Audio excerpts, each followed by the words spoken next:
Graça e paz, irmãos. Hoje a gente está começando um outro formato de aula. A gente inicialmente faria a aula bem resumida, mas nós resolvemos testar um método em que a lição ela é colocada na tela para os irmãos que não, porventura não estejam com a lição na mão, com a revista na mão. Então ela vai ficar um pouquinho mais extensa. Vamos dividir em duas etapas. Vamos passar agora parte da lição e depois vamos passar a segunda parte, provavelmente amanhã. Mas assista a lição agora, veja, separe textos, pegue na Bíblia, leia na Bíblia. Eu tenho certeza que será bênção para a nossa vida em nome de Jesus. Vamos começar a lição. Boa leitura. Graça e paz, irmãos. Bom dia. Deus abençoe a todos.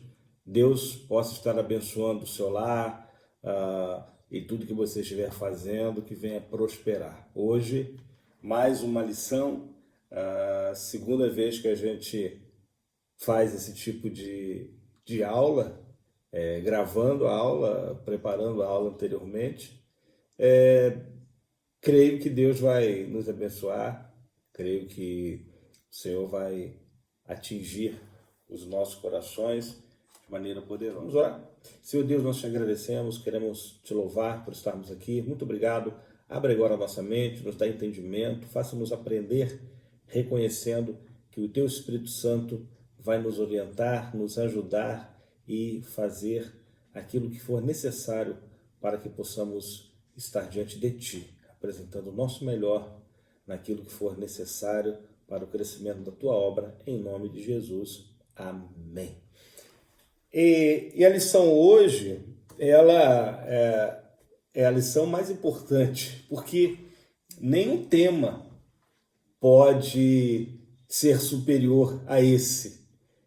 Esse tema, especificamente falando, da nossa lição, é o tema que é o motivo da nossa vida, que é o motivo da nossa existência, que é o motivo da nossa alegria, que é o motivo de estarmos aqui.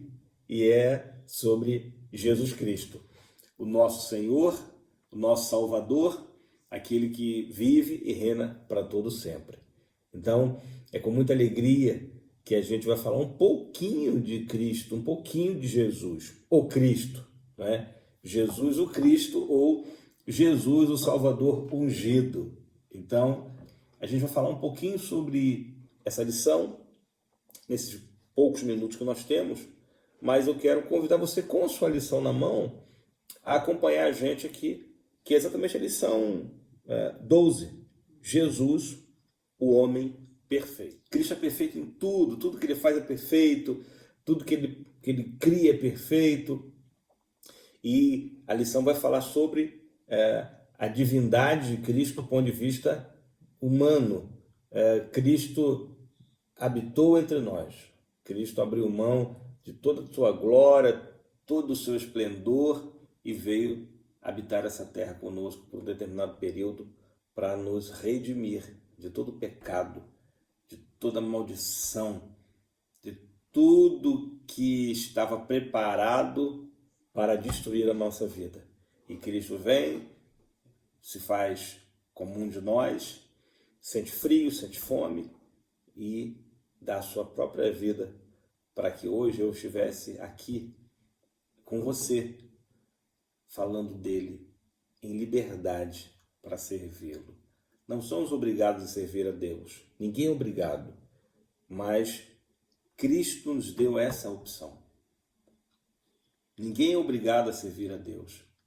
Servimos por amor, servimos porque nós reconhecemos que Cristo deu a sua vida por nós.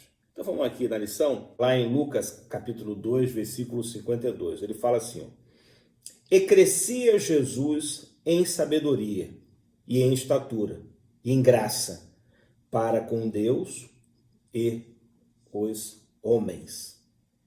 A Bíblia fala que ele crescia em graça diante de Deus, diante dos homens. As pessoas olhavam para ele e viam naquele menino, um menino sábio, um menino especial, uma pessoa diferente. Tanto é que ele, no templo, ele vai e dá uma verdadeira aula, ele ensina aos outros no templo. E Cristo cresce em graça, Cristo vai crescendo, vai vivendo, vai tendo uma infância, vai tendo uma adolescência, vai se tornando um jovem. Ele tem uma vida absolutamente normal. Ele tem uma vida absolutamente normal do ponto de vista do cotidiano nosso. Né? Do ponto de vista, uma vida absolutamente normal Cristo teve. E vendo aqui também na verdade prática, acompanha comigo, fala assim, ó, verdadeiro homem e verdadeiro Deus. O Senhor Jesus Cristo é igual ao Pai e semelhante a nós. Sua divindade e humanidade não são aparentes, são reais, perfeitas e plenas. Então, o que a gente sempre fala, mas Cristo era homem ou era Deus? Cristo, ele era Deus e era homem, 100% homem, 100% Deus. Vamos acompanhar aqui a introdução da lição. A gente vai ler, vai falar um pouquinho, como a gente faz na aula, como a gente faz no nosso domingo de estudo bíblico. Quanta saudade, não é, irmãos? Mas eu creio que em breve as portas novamente estarão abertas para todos nós podemos estar na igreja, adorando, aprendendo, buscando. E é muito importante, valorize o tempo que você tem dentro da sua congregação. Valorize os momentos que você tem para adorar a Deus. Vamos aqui para a introdução do nosso estudo. No comentário, tem aqui a introdução, ela fala assim. Introdução. Na lição passada, estudamos sobre o homem do pecado. Enfocaremos hoje a encarnação do Filho de Deus como Filho do homem. Apresentaremos o Senhor Jesus Cristo como o ser humano perfeito. Nele que devemos pensar, falar e agir. Já de início, deixaremos bem claro que a humanidade de Jesus não era aparente, mas real. E em tudo era semelhante a nós, exceto quanto ao pecado. Frisamos, outro sim, que as duas naturezas de Cristo, a divina e a humana, não são conflitantes, mas perfeitíssimas e harmônicas. Uma jamais eliminou a outra. É por este motivo que somente Ele pode salvar o pobre e miserável pecador. Nessa passagem, nessa parte, o autor da lição, ele traz uma perspectiva de como Cristo era, na realidade, Deus e homem. E é difícil, sob uma ótica humana, entender isso, porque Cristo não deixou de ser Deus. Cristo é Deus, era Deus, é Deus, sempre foi, sempre será, porque ele é eterno, assim como Deus Pai, 100% Deus, 100% homem. É importante nós entendermos isso. O milagre que aconteceu, você sabe como que se deu?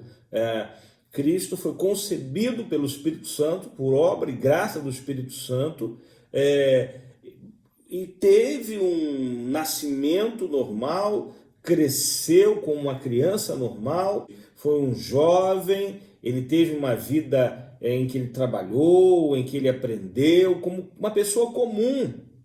Uma pessoa comum. E é isso que nós precisamos ter essa percepção. Porque Cristo, ele, mesmo sendo Deus, ele se fez carne e habitou entre nós. É isso que a gente precisa ter, esse entendimento. Cristo abriu mão da sua glória, de sua majestade, para se fazer carne e habitar entre nós. E finalizando a introdução, ele fala aqui que o Espírito Santo nos ajude a compreender essa maravilhosa e imprescindível doutrina da Bíblia Sagrada. Jesus, o verdadeiro Deus.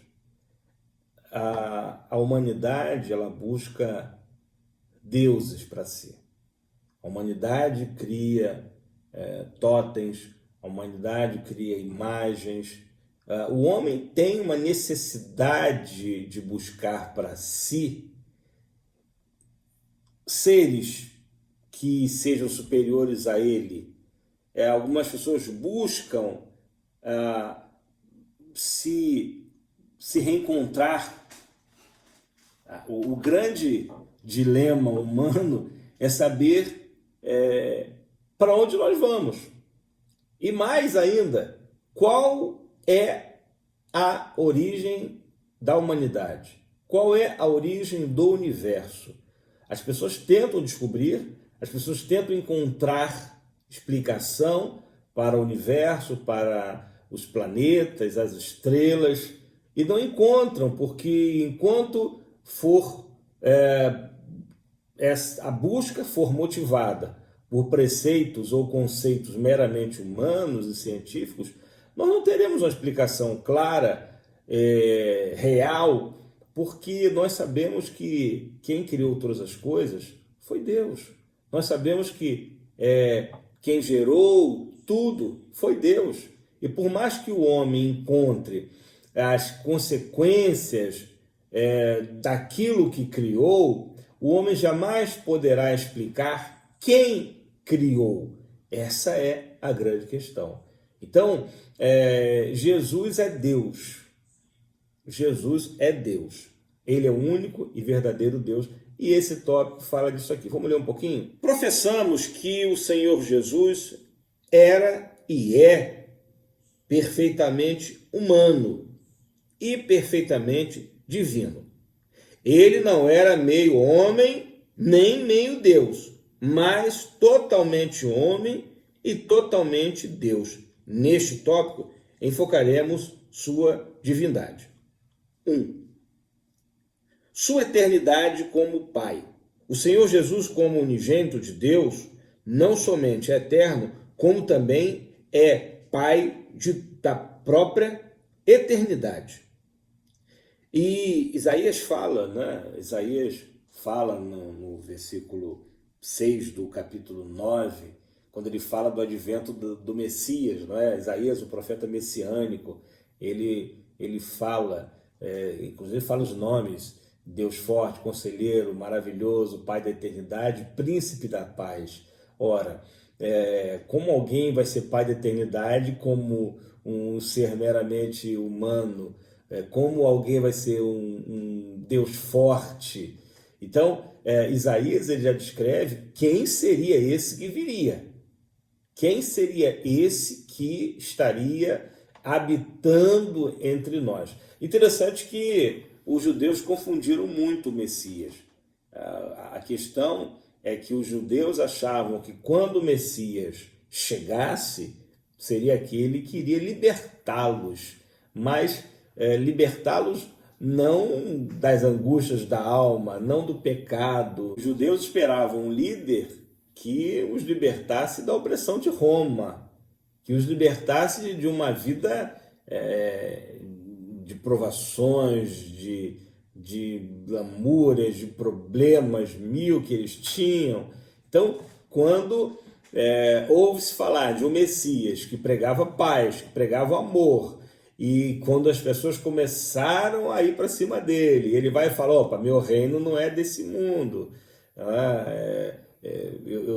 não é bem isso que vocês estão pensando que eu estou pregando, né? Então começa a mudar um pouco essa questão do Messias. Mas que Messias é esse que não liberta a gente dos opressores que estão cada vez mais nos sufocando, né? Então, de certa forma, não aceitável, mas compreensível esse choque de realidade quando o judeu descobre que Cristo veio para muito mais do que simplesmente libertá-los de uma prisão, mas não para libertá-los de uma prisão política. Cristo prega paz, Cristo prega libertação da alma, mas os judeus queriam uma libertação mediante uma guerra em que houvesse um Messias que os liderasse para uma conquista, talvez revivendo os áureos tempos de Davi, revivendo os momentos de liderança de Moisés ou coisas do tipo, mas a grande realidade é que os judeus esperavam alguém que eles criaram uma pré-concepção de quem seria, o que deveria ser. Na realidade, os judeus estavam esperando um Messias que eles idealizaram, e não um Messias que realmente seria quem ele era, que é o próprio Cristo.